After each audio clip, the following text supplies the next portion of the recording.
situation, okay? It was my very first medical. So your girl was not in this mood, okay?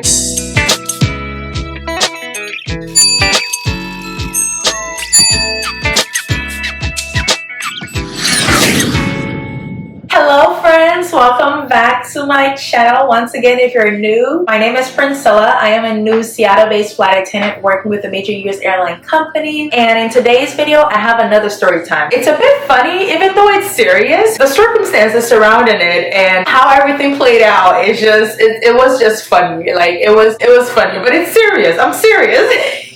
So first of all, what happened? Let me give you all the rundown. So let's rewind and start from the beginning. So what had happened was that in the month of August, my plan was that I was going to work a 1 day, then a 3 day, or a 3 day and a 1 day. At the end of the day, I was working 4 days straight and getting 3 days off. That was the whole setup for my month of August. I did a rotation between the 25th of August, a 3-day domestic trip, between the 25th of August to the 27th of August. And then on the 28th of August, I had a 1-day trip, which was a turn. I did my 3-day. I was super exhausted because we had some delay here and there, and it caused my release time to be longer than I expected it to be. So between the release time for the 3-day trip and the report time for the 1-day trip, I had like less than 12 hours of rest. So I'm already tired. I'm running on my last fuel. And then the girl was minding her business. And yes, it was a Seattle to Detroit turn. So I was supposed to do Seattle to Detroit, Detroit back to Seattle. And the sit on this turn was very short. So it was supposed to be a one and done thing. It was supposed to be boom, boom, ba, pa, we're done quickly and your girl can go about her business and get her days off. So what had happened was I was in the galley minding my own business. We had the back few rows empty, so we're eating. So once I finished, I got up and then I went back to the galley and I was putting away my plates and then also setting up the water tray. As I was setting it up, I had a passenger come back to the galley, the back galley, and he was like, oh, do you have any Tums? I believe it's for indigestion or something like that, or heartburn, something like that, like Pepto-Bismol, something like that.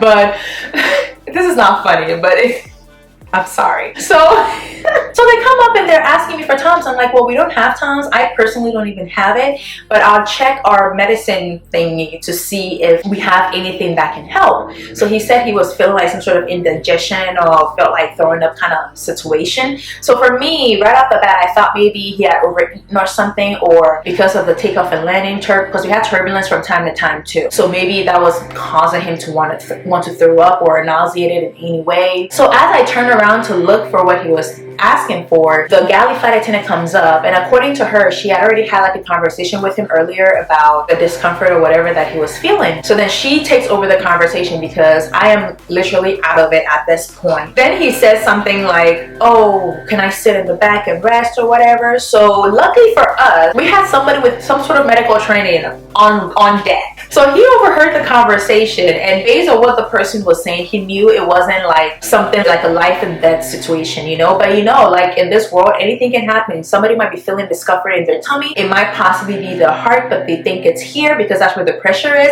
And the next thing you know, drop dead, pal, the person is gone, and we're all standing there trying to figure out what to do. So things can get out of hand really quickly. It can escalate like really quickly. So we take everything very, very seriously. So we're talking to him just to get an understanding of what was going on. I heard I want to puke. I feel like throwing up. I feel indigestion. I'm like, okay, let me get the trash bag. Let me get the birth bag. Like, let's get it all set and ready to go just in case anything starts to splash out.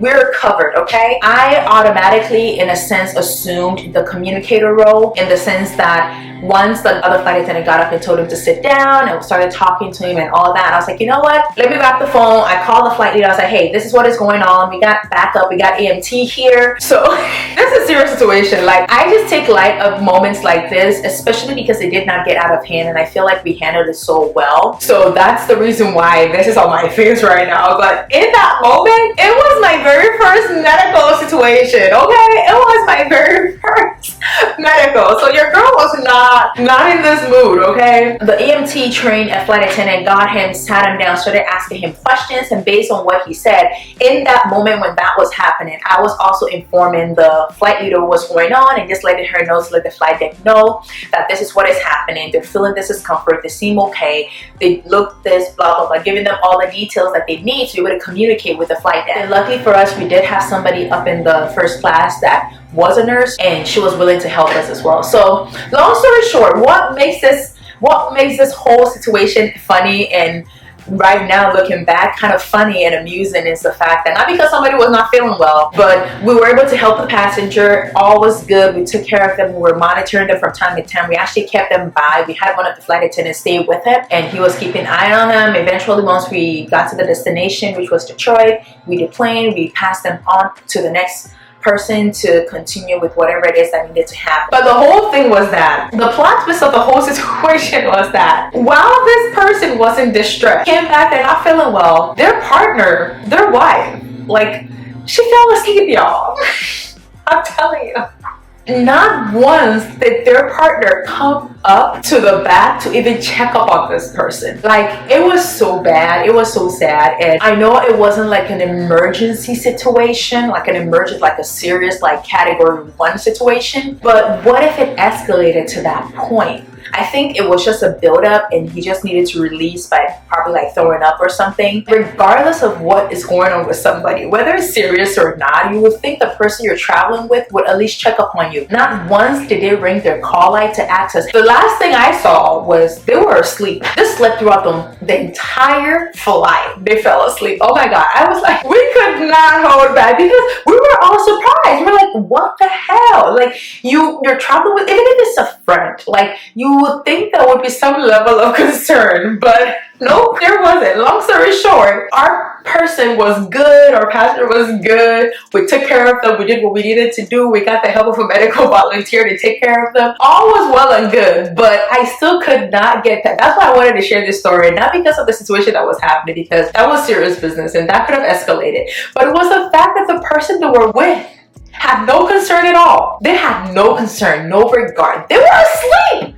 They slept through the whole thing. Not once did they even ask about the person we're flying with. But that aside, I will say that to conclude everything is that when moments like this happen, your training will kick in. Everything that we had been taught, everything that we had been trained on, like suddenly just kicked in, and the role you assumed would come naturally. So I know people are usually concerned about experiencing the first medical or safety situation. I will confidently tell you that whatever training we received in flight attendant training, it was effective. And when you are faced with the issues or the circumstances that call for it, it will kick in. You think you don't know anything until you find yourself in the moment and you're like, you see everything just unfolding and just happening right away. Do not be scared. Your girl had her first medical experience, almost medical experience, and thankfully everybody was safe, everybody was good, and we are thankful for that. Also, finally, be self-aware and read the room, because in that moment our only concern was, because it's part of our training to inquire that, hey, are you traveling with someone? Where are they seated? Should we get them? But then immediately we started inquiring and asking those questions. The passenger was like, you know what? No, I don't need the person here. I'm okay. Let me just sit here. So read the room and do not push it or force it. So that was it. That was my quick story time for you all. Like I said, I'm here to share my experience with you all.